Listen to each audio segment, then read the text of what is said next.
Bonsoir ou bonjour, où que vous soyez. C'est le deuxième jour de l'enquête du grand jury. Il s'agit d'une procédure modèle qui va examiner de très près l'ensemble de la pandémie du coronavirus. Comment elle a commencé, les détails des tests PCR. Mais nous allons commencer aujourd'hui par un examen plus approfondi du contexte historique et géopolitique. Commençons donc par notre premier expert. Et c'est Matthew. Non, ce n'est pas Matthew. C'est Alex. Alex Thompson. Alex, s'il vous plaît. Présentez-vous et ensuite nous allons passer directement in medias res, comme le disent les latinistes.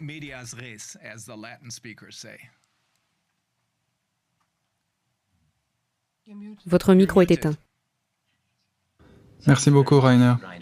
Je suis Alex Thompson. Pendant 8 ans, j'ai fait partie de l'agence britannique de renseignement GCHQ, l'agence partenaire de la NSA. Ensuite, j'ai été officier responsable pour l'ancienne Union soviétique et un transcripteur en plusieurs langues, y compris le russe et l'allemand, de matériel intercepté. Dans la seconde moitié de cette période, j'ai également été membre de l'équipe interdisciplinaire du GCHQ pour les menaces chimiques, biologiques, radiologiques et nucléaires, la CBRN. En cette qualité, j'ai appris à connaître la façon dont les services de renseignement et l'establishment militaire anglo-américain considèrent leur état de domination en toute connaissance de cause, pour tout ce qui peut affecter la santé à grande échelle et le potentiel de militarisation de ces agents. Mais vous m'avez demandé de faire un résumé d'environ 20 minutes de la situation géopolitique telle qu'elle se présentait dans le monde au cours de la période charnière qui a précédé l'après-Seconde Guerre mondiale. Car la majeure partie des témoignages de ce soir et des sessions suivantes du grand jury se concentreront sur le monde d'après 1945. Et c'est à cette époque que de nombreux plans pour unifier les gouvernements mondiaux ont commencé à se mettre en place en théorie, dont les questions de santé qui vous préoccupent. Et je soutiens que la puissance dominante dans le monde, à savoir la City de Londres, le cœur financier de l'Empire britannique, s'est préparé à cette situation à partir de 1870 environ. Et dans le monde moderne, la monopolisation, la cartélisation du monde commence en théorie à cette époque. Tout ce que nous faisons, et par nous, j'entends la chaîne UK Column News, car je suis également rejoint ce soir par Brian Gerrish, le co-rédacteur en chef qui témoignera plus tard. Toutes nos enquêtes sur la corruption émanent des monopoles de la couronne britannique et de l'argent de la City de Londres qui semble remonter à cette époque autour de 1870, au cours de laquelle, en résumé, plusieurs révolutions ont été menées par l'élite britannique et toutes visaient à contenir la productivité et à empêcher la croissance de l'intelligence, de la propriété intellectuelle parmi les peuples autochtones de l'Empire britannique et des nations concurrentes.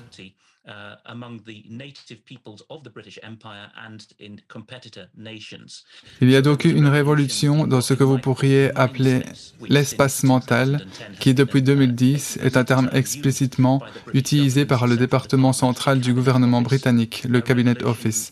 Une révolution dans la qualité de l'éducation offerte aux écoliers britanniques et plus tard aux autres écoliers occidentaux. Une révolution dans le vol de la propriété intellectuelle par les élites. Une révolution dans le modèle des soins de santé et de leur libre accès. Et chez nous, une révolution constitutionnelle, du modèle classique de démocratie libérale britannique, dont je sais qu'il a été explicitement copié sur la Grande-Bretagne par le continent européen et ses écoles de droit, à un modèle qui contrôle rigoureusement ce qui se passe au Parlement et dans les agences dirigées par les gouvernements utilisant le système des instructions de vote des partis. Tout cela s'est produit, comme je l'ai dit, autour de 1870 et chez nous, en Grande-Bretagne, cela a été en grande partie achevé par l'année charnière entre 1947 et 1948, lorsque la Grande-Bretagne avait un service national de santé unique, autre que le Canada, qu'elle ouvrait la voie à l'unification militaire du continent européen et de l'ensemble de l'OTAN et que, de bien d'autres façons, y compris à travers la planification du droit et de la citoyenneté, elle menait le monde en réinventant la façon dont elle gérait sa population. Le nœud central ici est la ville de Londres, c'est-à-dire la City, au cœur même de ce qu'on appelle aujourd'hui la Grande Londres. Ce point est important parce que la City de Londres et l'Église d'Angleterre sont les seules institutions qui ont survécu à toutes les révolutions constitutionnelles dans les îles britanniques, en gardant leurs privilèges et leur immense richesse intactes. La City de Londres se distingue des autres mégalopoles mondiales en ce qu'elle a choisi de rester géographiquement petite, alors que les zones urbaines qui l'entourent se développaient. La City de Londres a toujours un statut juridique distinct des 32 autres arrondissements londoniens et ne fait pas vraiment partie du Grand Londres en tant que tel, ses privilèges ayant été consacrés dès la Magna Carta de 1215. Son gouvernement autonome n'a jamais été remis en question. À plusieurs reprises au cours de son histoire, elle a exercé un pouvoir sur la couronne britannique et donc sur une grande partie de la planète pendant l'Empire britannique, notamment pendant la guerre civile du milieu du XVIIe siècle, lorsque la City de Londres est restée une puissance financière rivale de la couronne et a même, d'une certaine manière, aboli cette dernière pendant plus d'une décennie. Et après la restauration des couronnes et finalement la Révolution anglaise, 6 ans après seulement, avec l'arrivée du roi hollandais Guillaume III sur le trône de Grande-Bretagne, la Banque d'Angleterre a été créée en 1694 avec une injection de 12,5 millions de livres sterling de liquidités dans la couronne par ses actionnaires privés, dont on nous dit avec certitude qu'elle forme la base de toutes les dettes engendrées depuis lors jusqu'à ce jour. Et les descendants actuels de ces actionnaires et autres personnes ayant droit à des parts de la Banque d'Angleterre sont tenus secrets. La City de Londres exerce également un pouvoir et un contrôle sur ce qu'on appelle la mère des parlements, le Parlement de Westminster, notamment sous la forme d'un fonctionnaire de la City de Londres, connu sous le nom de Remembrancer, qui siège à la Chambre des communes où même le monarque n'est pas autorisé à entrer et qui enregistre les propos tenus au sujet des intérêts financiers. Il est trop compliqué de donner une définition de la couronne selon le modèle britannique, mais ce qui est important, c'est que le Cabinet Office, un département qui a été créé au début du XXe siècle, est le dépositaire effectif des prérogatives de la couronne. Ainsi, lorsque des personnes extérieures au Royaume-Uni pensent à la couronne, elles pensent souvent de manière excessive à l'ancienne situation où le monarque prêtait serment lors de son couronnement et était responsable devant le peuple. Dans la pratique, à partir de 1870 environ, la révolution constitutionnelle a fait en sorte que les financiers qui contrôlent les partis politiques tirent en fait les leviers des prérogatives de la couronne. Dans les coulisses, le modèle du gouvernement que la Grande-Bretagne possède encore et qu'elle a exporté dans le Commonwealth et dans le monde entier est celui d'un sanctuaire intérieur. Le conseil privé qui gouverne en fait au nom de la couronne, et ce n'est qu'en apparence. Comme l'ont admis les principaux auteurs constitutionnels depuis les années 1870, c'est seulement pour le spectacle que le Parlement et les ministères sont consultés, comme s'il existait une séparation entre le pouvoir législatif, exécutif et le pouvoir judiciaire au niveau du conseil privé. Or, ce n'est pas le cas.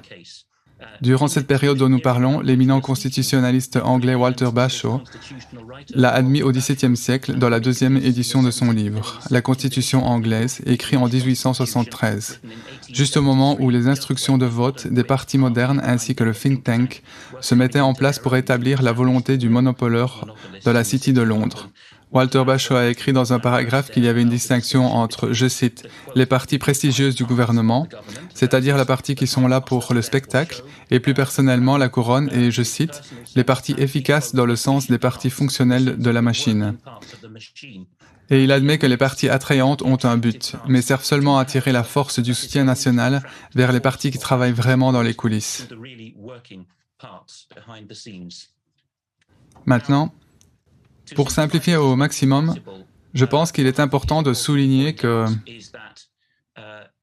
l'universitaire en histoire de l'université de Georgetown, Carroll Quigley, ça s'appelle C-A-R-R-O-L-L Quigley, était le tuteur de Bill Clinton, entre autres, et a écrit très franchement dans son livre « Tragédie et espoir », l'histoire du monde à cette époque, qu'il y a eu 4 révolutions industrielles. Oui, ce langage familier venant du Forum économique mondial a déjà été utilisé dans les années 1960 par Quigley. Et nous ne comprendrons pas cela à moins de voir que le point de vue adopté ici est celui de qui possède la population. D'abord en Grande-Bretagne et ensuite dans l'Empire britannique. Lors de la première révolution, la propriété de la terre et des moyens agricoles fournit la richesse. Puis il y a eu une révolution industrielle mécanique, une deuxième révolution. puis une autre au cours de laquelle le capital financier domine le monde. Et c'est à partir de cette période, vers 1870, que la réserve d'argent de la City de Londres se rend compte que même cette bulle va éclater, et que la meilleure façon de dominer le monde à l'avenir sera de posséder les esprits, la productivité et les pensées de ceux qui sont dans le modèle pour empêcher de s'enfuir et devenir plus productifs que leurs patrons. Ainsi, l'ère moderne de la capitalisation, à la fois dans l'industrie et la géopolitique, a commencé autour des années 1870. En l'espace de quelques années à peine, le monde est passé d'une situation dans laquelle la City de Londres et l'Empire britannique n'avaient aucune concurrence sérieuse à un monde dans lequel plusieurs économies industrialisées ont été capables de concurrencer la Grande-Bretagne. L'Empire britannique et son centre financier, la City de Londres, s'étaient massivement étendus en Asie au cours de la génération précédente, notamment avec les guerres afghanes et les guerres de l'opium dans les années 1840, les guerres de Crimée et la mutinerie indienne dans les années 1850. L'une des banques les plus puissantes de la City de Londres, la HSBC, date en fait de l'époque du commerce de l'opium chinois. La criminalité imprègne donc les banques de la City de Londres dès le départ.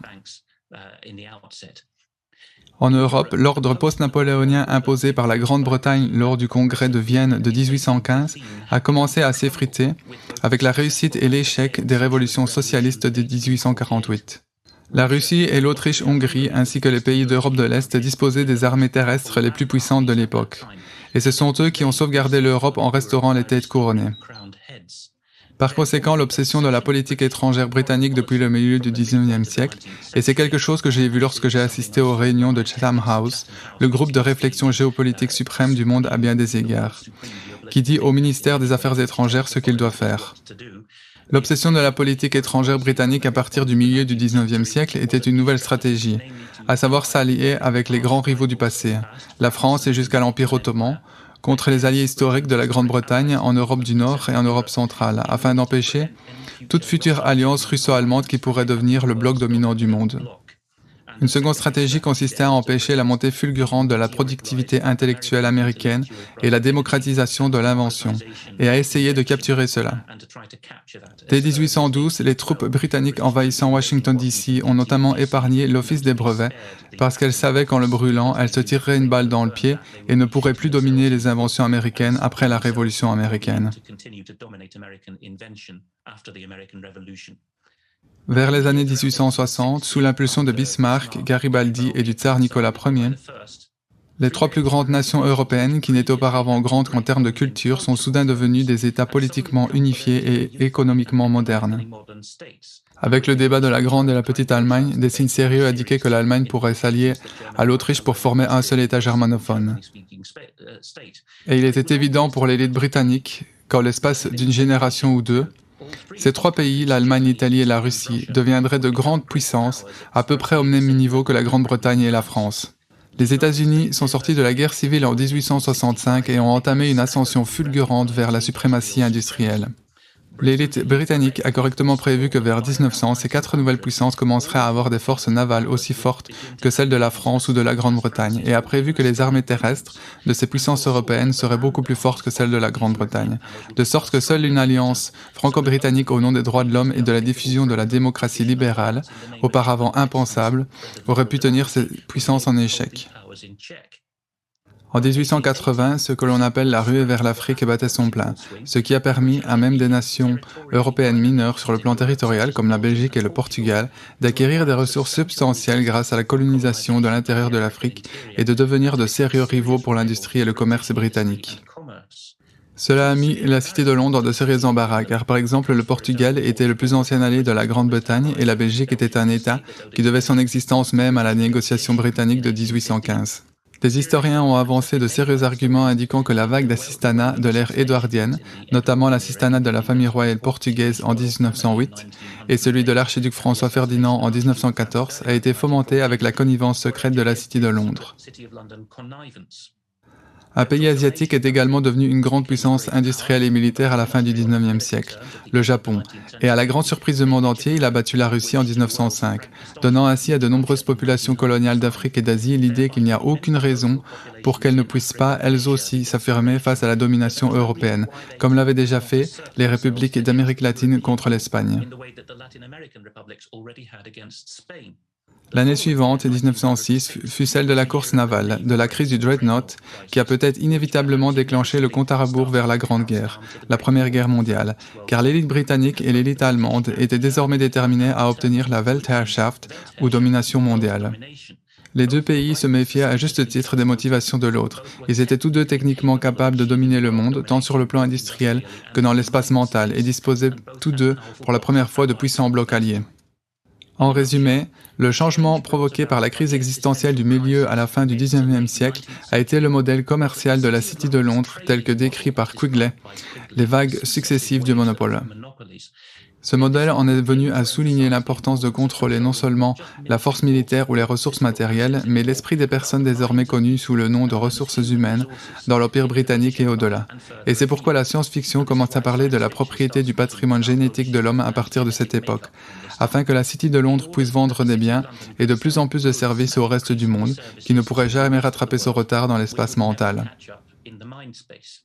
Le UK Column, les chercheurs et les commentateurs alliés constatent régulièrement que la City de Londres et les très riches institutions de pouvoir d'influence de la Grande-Bretagne, celles que Tony Blair, ce mois-ci encore, nous a dit que nous devions continuer à bien utiliser, comme le British Council, la BBC, les universités britanniques et l'Église d'Angleterre, que ces institutions continuent de considérer cette bataille pour l'esprit comme leur priorité absolue dans la domination du monde, et qu'elles considèrent la santé comme un sous-secteur de cette bataille.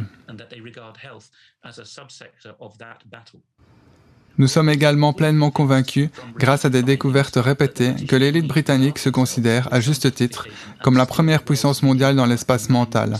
En d'autres termes, la City de Londres fait faire aux autres nations le sale boulot pour elle. Et elle le fait surtout en réussissant le tour de force de faire en sorte que sa propre population, la Grande-Bretagne, le Commonwealth et les élites des nations adhèrent à sa perspective et à son récit, plutôt qu'à leur propre perspective et récit.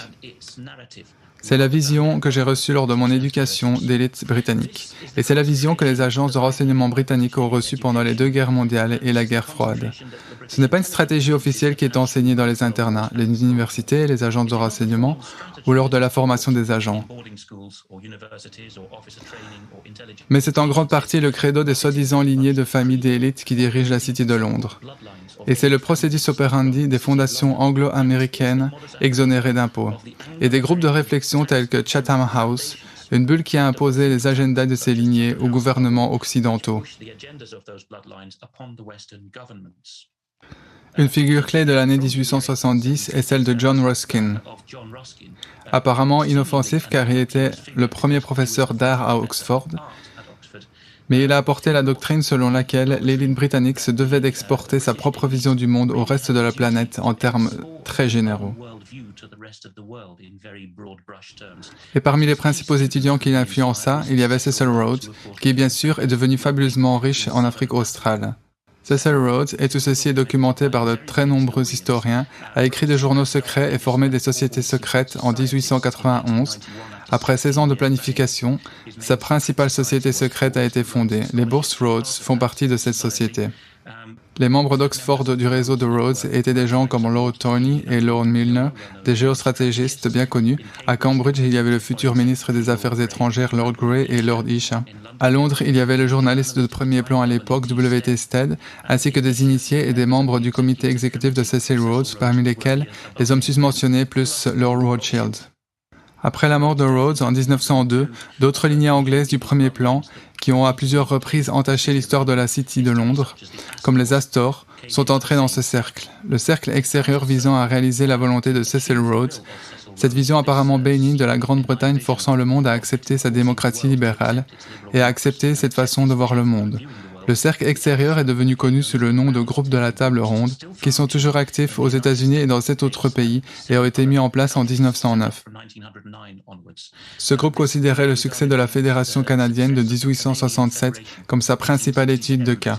Vous en entendrez parler plus tard par Matthew Herrett.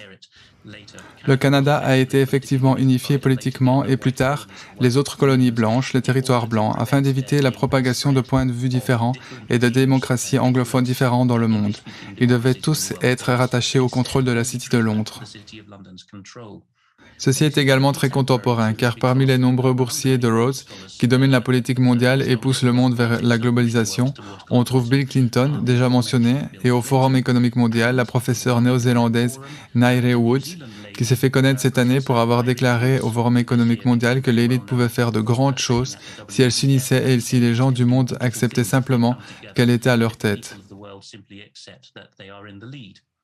Rhodes a écrit dans l'un de ses journaux secrets, je cite, « Pourquoi ne devrions-nous pas former de sociétés secrètes avec un objectif, c'est-à-dire un seul objectif, la promotion de l'Empire britannique et la mise sous tutelle britannique de l'ensemble du monde non civilisé pour le rétablissement, à savoir le rétablissement de la Grande-Bretagne, des États-Unis, et pour faire de la race anglo-saxonne un seul et unique empire. » Il a également écrit « Formons le même genre de société, une église pour l'extension de l'Empire britannique. » On parle ici d'espace mental. Rhodes continue « Une société qui devrait disposer de ses membres dans chaque partie de l'Empire britannique, œuvrant pour un objectif et une idée. Nous devrions placer ces membres dans nos universités et nos écoles, et nous devrions regarder la jeunesse anglaise passer entre leurs mains. Un seul peut-être sur 1000 aurait l'esprit et les sentiments adaptés à un tel objectif. C'est à cela que servent les bourses Rhodes. Ils devraient être jugés de toutes les manières, ils devraient être testés pour savoir s'il est endurant, doté d'éloquence, indifférent aux détails insignifiants de la vie, et s'il s'avère qu'il en est ainsi, en d'autres termes c'est un test psychologique, alors il devait être élu et prêter serment ou jurer de garder le secret pour servir durant le reste de sa vie son pays. Il devrait ensuite être soutenu, s'il n'en a pas les moyens, par la société et envoyé dans la partie de l'Empire qui juge sa présence utile. Et dans cette version, bien sûr, les États-Unis font partie de l'Empire. Dans un autre de ses testaments, Rhodes décrit en plus en détail son intention. Je cite, « Pour l'établissement, la promotion et le développement d'une société secrète, le véritable but et objet de cette société sera l'extension de la domination britannique à travers le monde. La colonisation par des sujets britanniques de toutes les terres où les moyens de subsistance sont accessibles par l'énergie, le travail et l'entreprise, et en particulier l'occupation par des colons britanniques de tout le continent africain, de la Terre Sainte, de la vallée d'Euphrate, à savoir l'Irak moderne, des îles de Chypre et les îles de Candie, à savoir la Crète, de l'ensemble de l'Amérique du Sud, des îles du Pacifique n'étant pas jusqu'ici détenues par la Grande-Bretagne, de l'ensemble de l'archipel malais, de se longeant la Chine et le Japon, à savoir au large de la Chine et du Japon, et le rétablissement final des États-Unis d'Amérique comme partie intégrante de l'Empire britannique. » Cette vision n'est pas l'apanage d'un Anglais particulièrement riche, mais elle s'est imposée aux États-Unis dans ce que l'on appelle l'establishment de l'Est, la côte orientale, au moment où les États-Unis devenaient la puissance dominante du monde. Le témoignage clé à ce sujet est celui de Norman Dodd, D.O.D.D., donné peu avant sa mort en 1982 à J. Edward Griffin, que l'on trouve facilement en ligne en tapant Norman Dodd et Fondation exonérée d'impôts. Dodd était le principal collaborateur de Rees, le membre du Congrès de l'Est du Tennessee ou EECE, qui, dans les années 1950, a mené une enquête au nom du Congrès sur l'effet de ces fondations exonérées d'impôts aux États-Unis, lesquelles ont adopté la vision de la City de Londres et de Cecil Rhodes afin de dominer la richesse. Maintenant, je vais lire ce que Dodd a dit dans cette interview. Il indique avoir embauché une avocate sceptique à Washington. C'était dans les années 1950, et il l'a envoyée à la bibliothèque de la Fondation Carnegie, l'une des principales fondations exonérées d'impôts, à laquelle elle a eu accès avec une ceinture de dictaphone, la technologie de l'époque pour enregistrer efficacement ce qu'elle lisait, afin de scanner la bibliothèque et de voir ce qui se disait à partir des années 1906 dont j'ai parlé plus tôt. Et cette femme initialement sceptique, je cite, indifférente aux objectifs du comité des risques, a découvert cela, ce qui l'a horrifiée. Elle a dicté dans sa ceinture, selon Dodd, nous sommes maintenant en 1908, l'année où la Fondation Carnegie a commencé ses opérations, et cette année-là, lit-elle tandis qu'elle se trouve dans la bibliothèque de la Fondation Carnegie, la réunion des fiduciaires a pour la première fois soulevé une question précise dont ils ont discuté pendant tout le reste de l'année d'une manière très savante. Et la question est la suivante. Existe-t-il un moyen connu plus efficace que la guerre en supposant que vous souhaitiez modifier la vie d'un peuple entier? Et il conclut que non. Aucun moyen plus efficace que la guerre, à cette fin, n'est connu de l'humanité. La Fondation Carnegie a soulevé la deuxième question et en a discuté, à savoir, comment impliquer les États-Unis dans une guerre? Carnegie Foundation raised the second question and discussed it, namely, how do we involve the United States in a war? Je pourrais continuer sur cette lancée, mais je n'ai pas le temps. Mais je pense que cela suffit en soi à donner les grandes lignes aux gens.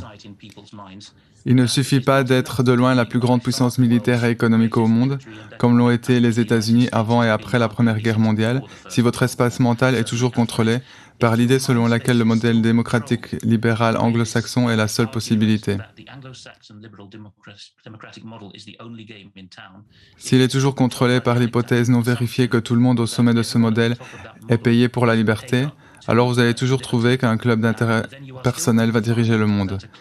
Et même dans des domaines tels que les soins de santé, que la Grande-Bretagne a été le premier pays au monde à nationaliser en 1948, vous allez découvrir que les gens supposent à tort et aveuglément que les meilleurs intérêts sont gardés à cœur.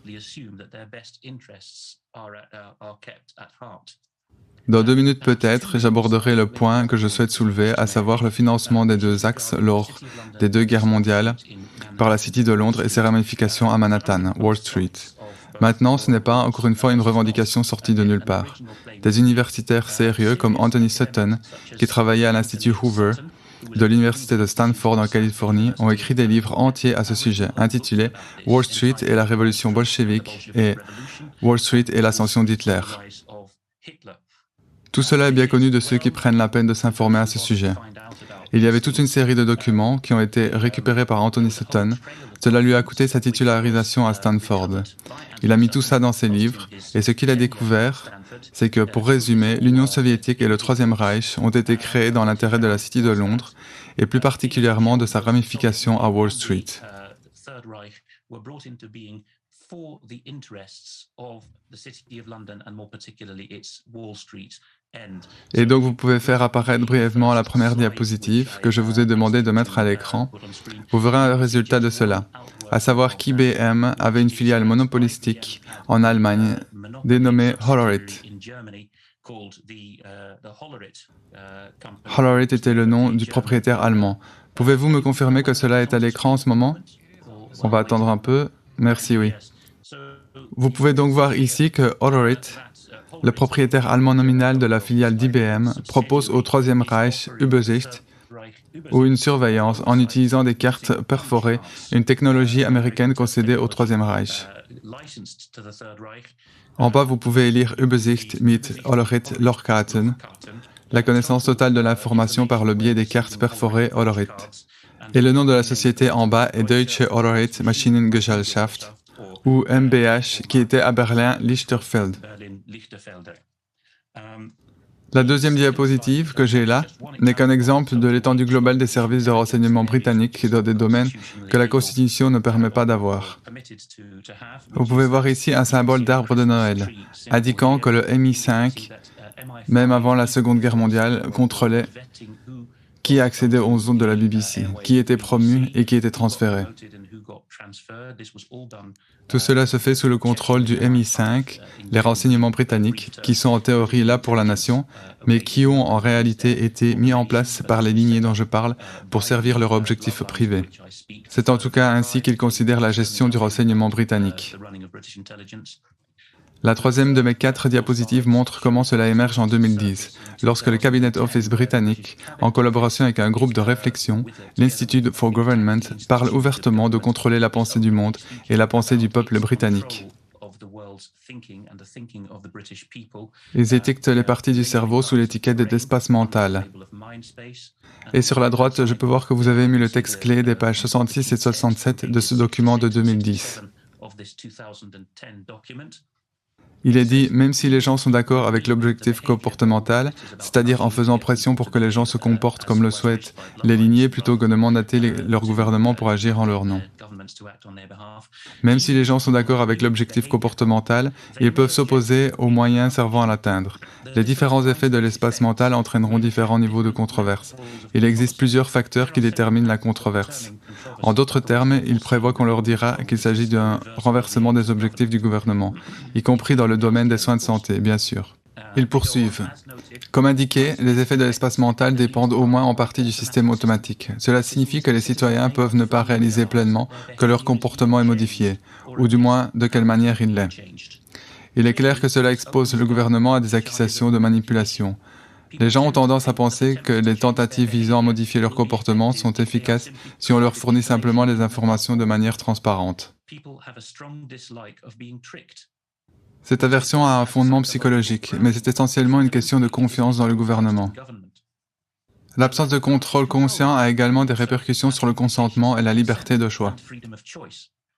Tout d'abord, il crée un besoin plus important pour les citoyens d'approuver l'utilisation du changement de comportement, peut-être en utilisant de nouvelles formes d'engagement démocratique. On voit que dans ce modèle, la démocratie est le bien le plus élevé qui soit vendu, mais les leviers de manipulation de la démocratie sont entre les mains du cartel. Deuxièmement, si l'effet fonctionne automatiquement, il offre peu de possibilités aux citoyens de se retirer ou de faire d'autres choix. Le concept d'architecture de choix est moins utile ici. Toute action susceptible de réduire le droit à l'erreur, le droit de refuser un traitement par exemple, sera très controversée. Bien sûr, certaines tentatives traditionnelles de changement de comportement ne sont pas explicites et elles ont suscité la controverse. Mais elles sont rarement accusées de manipulation, parce qu'elles sont fondées sur des actions conscientes visant à fournir et à enregistrer des informations plutôt que sur des réactions inconscientes.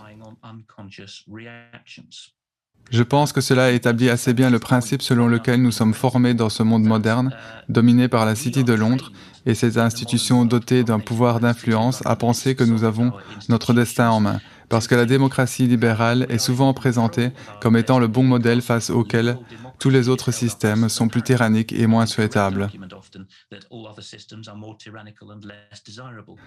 Mais toute la force du modèle de la City de Londres est qu'il peut maintenant opérer à distance à travers d'autres pays comme les États-Unis et l'Allemagne, comme cela a été démontré ici, pour persuader les gens que ce qu'ils voulaient avant n'est pas vraiment ce qu'ils veulent maintenant.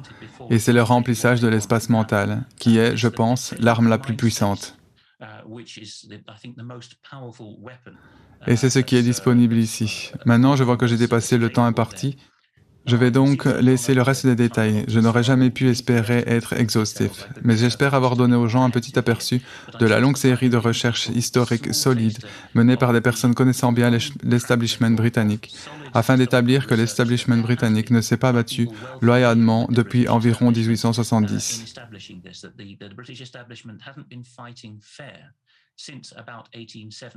Et que la plupart des révolutions qu'il souhaitait provoquer, le contrôle de la démocratie par les institutions de vote des partis, le contrôle des soins de santé par les États obligatoires, les soins de santé fournis dans le modèle britannique et canadien, étaient tous en place dans la période d'après-guerre, qui est la période que Matt Herrett va traiter, d'après ce que j'ai compris, pour nous amener à l'ère d'après 1945.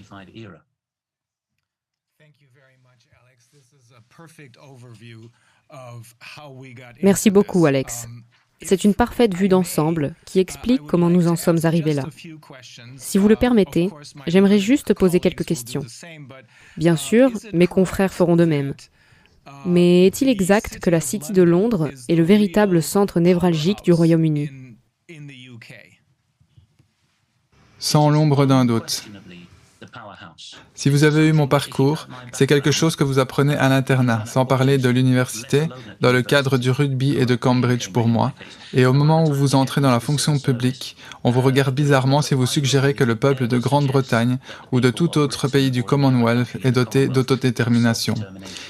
Non, il est entendu que la City de Londres possède le corps, l'âme et l'esprit du peuple. En fin de compte, cela semble avoir commencé assez tôt. Je ne sais plus si ça a commencé en 1870 ou au début des années 1900. Mais c'est le contrôle de l'esprit des gens que la City de Londres a voulu atteindre pour réaliser son objectif de domination mondiale. Est-ce exact? Oui, et ce n'est plus un problème spécifiquement anglo-saxon. Cela concerne aussi des pays du continent européen. L'Allemagne est l'un d'entre eux depuis 1949. La République fédérale, bien sûr. La Belgique en est un autre qui, comme je l'ai dit dans ma présentation, a été créé par l'insistance britannique en 1815. Je traduis à très haut niveau des communications gouvernementales issues des soi-disant agences nationales de santé de ces pays et destinées à leurs citoyens. Je les traduis en anglais pour les expatriés de ces pays.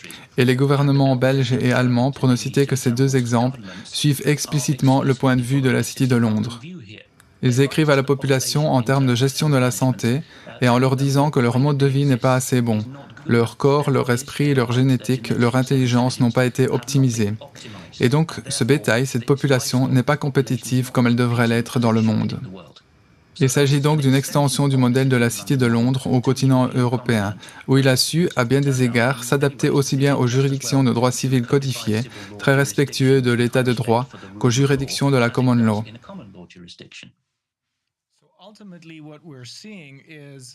Donc, en fin de compte, ce que nous voyons, c'est une institution très puissante financièrement, la City de Londres, qui s'étend sur l'Atlantique comme une cinquième colonne, comme certains le prétendent, car ils ont Wall Street. Ces deux puissances unies étaient ou sont encore le centre du pouvoir dans ce monde.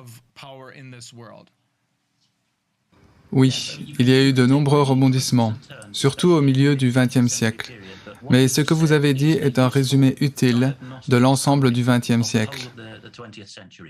Il y a eu des luttes. Pendant longtemps, il y a eu une guerre froide tout à fait exceptionnelle avec des branches de l'aristocratie de la City de Londres qui étaient à la fois pro- et anti-Union soviétique. Je pourrais parler de cela pendant des heures, mais c'est secondaire par rapport au fait qu'il ne doit y avoir qu'un bloc allemand et qu'un bloc russe en Eurasie, et que ces deux blocs doivent être contrôlés et entravés par la puissance maritime britannique ou anglo-américaine et le pouvoir d'influence anglo-américain qui établissent les modèles pour eux. Je voulais clarifier autre chose. Vous avez mentionné que ce sont juste quelques familles qui dirigent vraiment la City de Londres. Vous avez donné le nom des Rothschild, Rhodes et Astor. Est-il vrai que seules quelques familles essaient de dominer le monde à travers la City de Londres? Oui, je n'ai jamais trouvé meilleur matériel que celui d'un duo d'écrivains qui est néerlandais et germano-américain. Le hollandais s'appelle Robin Reuter, R-U-I-T-E-R. Le co-auteur germano-américain de Caroline du Sud s'appelle Fritz Springmeier. Leur livre porte le titre plutôt choquant de « Les lignées Illuminati », mais leur travail est solide. Et il montre systématiquement que la City de Londres, Manhattan et le continent européen sont très largement dominés par un petit nombre de familles. Souvent, on nous parle de 13 familles superpuissantes. Évidemment, il y a des niveaux au-dessous. Les Français, par exemple, parlent souvent des 200 familles qui dirigent l'État profond. Mais les plus anciens terrorisent les plus jeunes dans ce modèle. Et le niveau le plus élevé que l'on puisse atteindre avant de sombrer dans des affirmations nébuleuses selon lesquelles Satan dirigerait le monde, ce que je crois en fin de compte, le niveau le plus élevé que l'on puisse atteindre est un niveau auquel les lignées germaniques d'Europe centrale font difficilement la trêve avec les lignées des îles britanniques, dont la plupart sont maintenant basées aux États-Unis.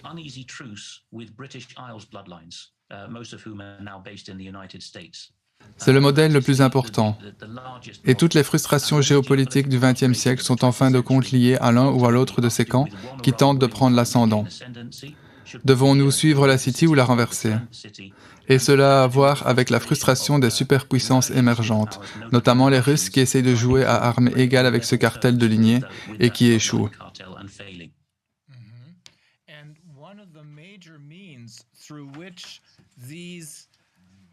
Et l'un des principaux moyens par lesquels ces quelques familles tentent de dominer le reste du monde semble être à travers l'espace mental, ce qui ressemble un peu au contrôle mental.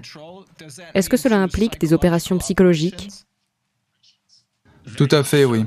Aucune nation n'est entrée dans le jeu des opérations psychologiques avant la Grande-Bretagne. Dès qu'il y a eu des agences de renseignement officielles en Grande-Bretagne, à l'époque édouardienne, juste avant la Première Guerre mondiale, cela est devenu un point clé. Mais ils ont emprunté beaucoup de leurs idées à Vienne et à l'Allemagne, qui étaient à l'avant-garde dans le domaine de la psychologie à l'époque. Il s'agit donc d'un intérêt transnational des zones anglophones et germaniques pour dominer le monde de l'époque en utilisant les astuces de l'espace mental, qui ont été largement perfectionnées lorsque l'Amérique a acquis une hégémonie incontestée après 1945. Comme dans tant d'autres domaines, tels que l'opération Paperclip pour les domaines techniques, on a utilisé beaucoup d'esprits du Troisième Reich et de l'Union soviétique transférés aux États-Unis de manière clandestine. Cela a été considéré, depuis l'époque d'Edward Bernays et de Freud, comme le moyen le plus puissant de contrôler l'action dans le monde réel. Parce que si vous ne pouvez pas percevoir qu'il existe une autre façon de faire les choses que celle que l'on vous dit être la bonne, alors c'est évidemment le pouvoir suprême que vous pouvez avoir. Si vous avez ce pouvoir, vous contrôlez des gens qui sont plus nombreux, plus intelligents et plus forts que vous. Ai-je bien entendu? Vous avez utilisé le terme « bétail ». Est-ce vraiment la vision que ces gens ont du reste du monde? Dans les années 1980, lorsque j'étais dans un pensionnat britannique supérieur, ce terme était utilisé ouvertement par les petits-fils de personnes haut placées à la City de Londres, pour décrire la population britannique qui passait sous leurs propres fenêtres et se rendait en cours ou au travail en ville. Les termes qui étaient utilisés à leur sujet tournaient autour de l'idée qu'ils étaient du bétail, et qu'ils ne méritaient pas une place dans le monde autre que sous la direction de l'élite britannique.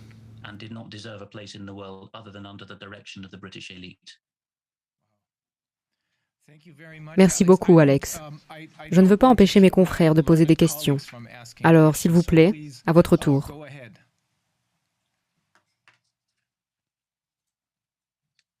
Bonjour, Monsieur Thompson. Merci beaucoup pour votre témoignage. Vous m'entendez bien? Très bien, merci. Excellent.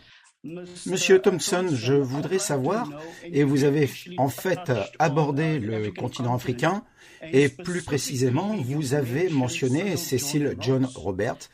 J'aimerais que vous me disiez quel rôle joue actuellement la City de Londres sur le continent africain. Pouvez-vous, s'il vous plaît, développer ce point? Le rôle qu'elle joue est très sombre et complexe.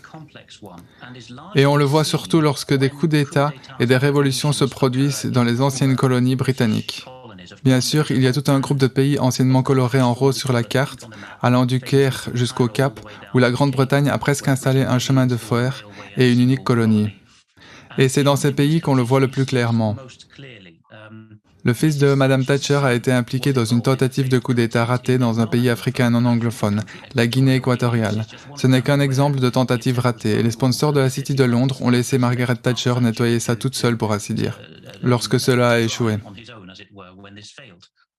Je pense que ce que nous voyons plus particulièrement dans l'ancienne Rhodésie, maintenant la Zambie et le Zimbabwe, c'est qu'il y a un nœud où la City de Londres a engagé des personnes financièrement corrompues et puissantes, et les contingents locaux des SAS de l'ère du pouvoir blanc, qui ont fait une grande partie du sale boulot, y compris à Londres, pendant la période d'après-guerre. Cela s'est fait sur la base de la possession, sur papier, des riches actifs miniers en Afrique australe. Voilà ce que je peux en dire en gros.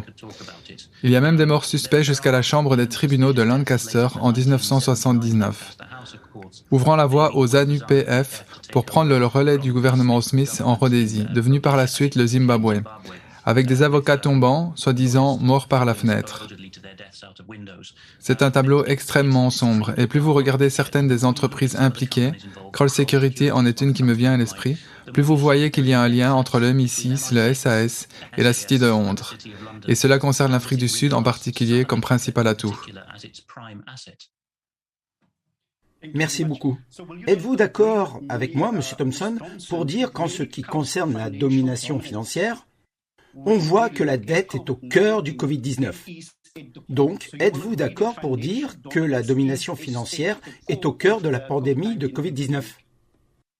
Oui, je le suis, et je le nuancerai très légèrement en vous rappelant que dans le résumé de Carroll Quigley sur la vision du monde de l'establishment de l'élite anglo-américaine, il souligne que la propriété des actifs financiers est déjà dépassée dans les années 1960. Et il sait que les grands esprits, pas nécessairement les bons, un siècle avant lui, l'avaient déjà vu venir.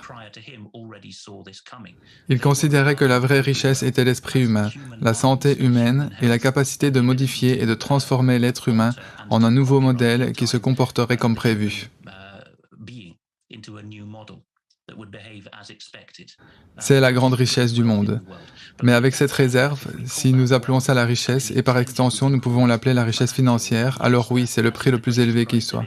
Le problème de la City de Londres, c'est que si vous êtes quelque peu doué intellectuellement et que vous venez d'un milieu britannique privilégié d'Oxford ou de Cambridge, vous n'avez véritablement le choix qu'entre gagner de l'argent dans la City de Londres ou vous engager dans une branche du service national, comme les services secrets ou l'armée.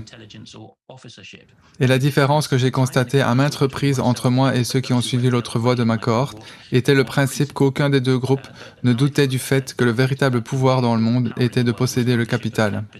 Il s'agit juste de savoir si vous souhaitez être un agent du renseignement qui informe la City de Londres ou si vous souhaitez faire partie du processus qui génère de l'argent. Il n'y a pas d'idéal plus élevé que cela dans le modèle américain.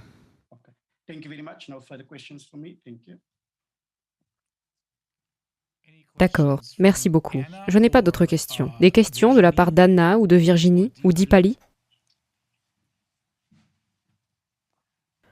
Oh non, je pense que c'était vraiment excellent. La seule question que je voudrais poser est la suivante. Comment expliquez-vous cela? Vous avez mentionné plusieurs choses comme le copywriting de l'esprit humain, peut-être même de la génétique. Pensez-vous qu'il y a un lien entre les vaccins actuels, les soi-disant vaccins de Pfizer, Moderna, Janssen et AstraZeneca? Pensez-vous qu'il y a une relation entre eux et cet objectif de copyright des humains? J'y crois fermement. Je ne suis pas qualifié d'un point de vue médical ou biotechnologique pour expliquer la part de vérité qu'il peut y avoir dans tout cela. Mais j'ai vu à maintes reprises que lorsqu'il y a de la hauteur, et lorsqu'il y a une croyance pseudo-théologique parmi l'élite en Grande-Bretagne et en Amérique, on peut atteindre un certain objectif en faisant un certain tour. Par exemple, en modifiant un gène et en apposant un copyright sur un corps humain. C'est une motivation suffisante en soi pour alimenter une sérieuse tentative d'aller dans ce sens.